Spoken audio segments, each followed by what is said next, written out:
Què estàs escrivint? Estic escrivint un assaig. I què és això? Un assaig és una obra de caràcter didàctic que la seva finalitat no és entretenir ni crear textos vells, sinó ensenyar al lector. Aquí teniu els vostres guions.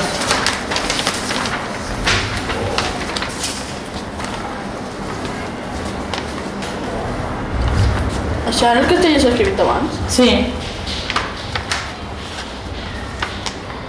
Sabeu quines són les característiques de l'assaig? Sí, l'autor exposa el seu punt de vista sobre un o diversos temes i dona la seva manera de pensar i d'enfocar el món. Sí, i no t'oblidis que per això inclou apreciacions i valoracions personals. No sabem les característiques. Sí, són textos subjectius cuya finalitat és convèncer el lector.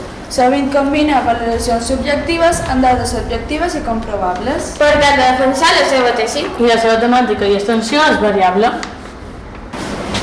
El gest més habitual on trobar un assaig és en les metàfores. Heu vist el professor de matemàtiques? Sí, és tan alt com un arbre. Les ironies. Ha suspès 4 assignatures. Molt bé, som així, doncs segur que t'anirà genial a la vida. El contrast. Les matemàtiques són superfàcils. Que mentida, són molt difícils. Que va, són molt fàcils. I la hipèrbole. Lleva en aquesta llaçadura una dona tan prima que la veïna d'una espasa es va portar a la sepultura. També s'utilitzen per preguntes que no esperen resposta.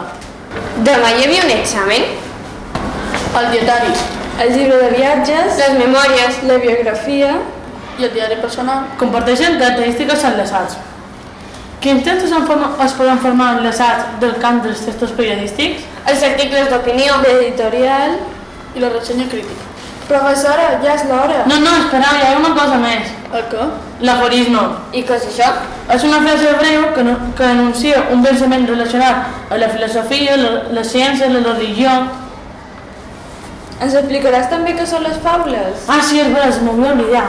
Bé, algú sabria dir-me què és una faula? Sí, són narracions fantàstiques o imaginàries. I els protagonistes normalment són animals. Bé, molt bé, aquí els des que continuem ensenyant. I com diu el meu padrí, mai t'aniràs al llit sense saber res nou.